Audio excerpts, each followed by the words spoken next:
आज जे युवकांचा मेळावा आहे आणि NDAची घटक म्हणून त्यांनी मला निमंत्रण केलं आहे की युवकांचं हा मेळावा आहे, तर या युवकांच्या मेळाव्यात आपण उपस्थित राहावं म्हणून.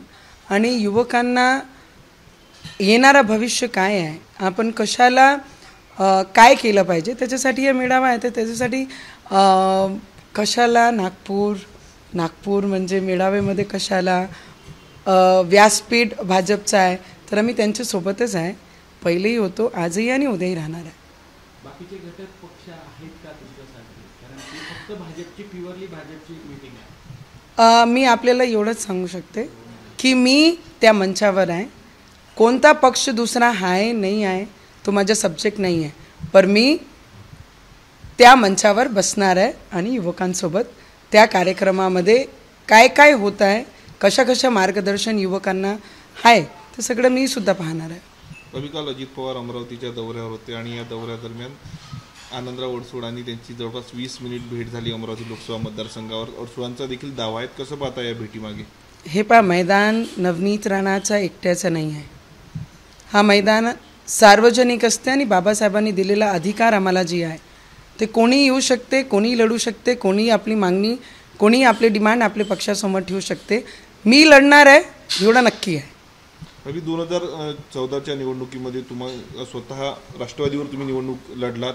19 मध्ये तुम्हाला पाठिंबा दिला राष्ट्रवादीने. आता राष्ट्रवादीचे मंत्री आहेत बाबा आत्राम, ते म्हणतात की नवनीत राणा आमच्या पाठिंब्यावर निवडून आला, एकदा आम्ही त्यांना उमेदवारी देखील दिली, त्यामुळे आमचा देखील दावा आता त्या ठिकाणी कायम आहे. म्हणजे शिंदेच्या शिवसेनेनंतर आता अजित पवारांची राष्ट्रवादी देखील दावा या ठिकाणी ठोकते. मी तेच म्हटलं आहे, माझं स्पष्ट म्हणणं आहे की प्रत्येक पक्षाला, प्रत्येक व्यक्ती जो इंडिपेंडेंट आहे, प्रत्येक मोठे पक्ष लहान पक्ष, त्या सगळ्यांचा अधिकार आहे आपल्या आपल्या पक्षासमोर आपली दावे करणं, पण शेवटी जे निर्णय होईल ते होणारच आहे. उद्या अमित शहा दौऱ्यावर आहेत, महाराष्ट्राचा दौरा आहे.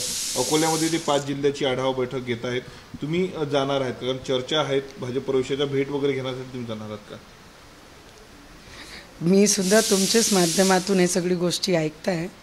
आजही मला वाटते बावनकुळे साहेबांनी काहीतरी प्रतिक्रिया दिली आहे की हे फक्त युवकांचा मेळावा आहे आणि one of the youngster Navneet Rana आहे जे आमचे घटकसोबत आहे म्हणून ते इथे येणार आहे. तर चर्चेमध्ये आहे म्हणजे चांगलं आहे. आम्ही इम्पॉर्टंट ठेवतो आहे प्रत्येकाच्या जीवनात, तर तेवढी तर आनंद घेतोच आम्ही त्या गोष्टीचं. भाजप प्रवेशामुळे तुमच्या कार्यकर्त्यांमध्येही एक वेगळा उत्साह आहे. तुम्ही भाजपमध्ये प्रवेश करणार असल्याचं तुमचे काही कार्यकर्ते सुद्धा खाजगीत बोलून दाखवत आहेत. आमचे जेवढेही कार्यकर्ता आहे, आम्ही आमचे कार्यकर्त्यांसोबत बोलत असतो. आम्ही एक परिवार म्हणून आमचे कार्यकर्त्यांना घेऊन चालत असतो. त्यांच्यासोबत चर्चा करूनच प्रत्येक गोष्टी आम्ही पुढे जात असतो. तर त्यांच्या मनात जी एक्साइटमेंट आहे, ते एक्साइटमेंटला मी सुद्धा समजू शकते की पुढे काय आहे म्हणून. कधीपर्यंत ही एक्साइटमेंट क्लिअर होणार आहे?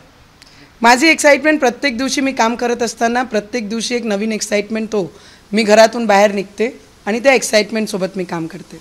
भाजपसोबत आपण जाल आणि भाजपची पण इच्छा भरपूर आहे की पुढचा खासदार अमरावतीचा जो आहे कमळावरचा असेल. मी मोदीजींसोबत आहे, मी अमित शहाजींसोबत आहे, देवेंद्र फडणवीसजींसोबत आहे. तर याच्यात दुसरा कोणताही तथ्य काही लावण्यात काही अर्थ नाही. मी त्यांच्यासोबत होती, आहे आणि राहणार. विधानसभेत रवीजी आहे आणि केंद्रामध्ये मी त्यांच्यासोबत आहे. ABP माझा, उघडा डोळे बघा नीट.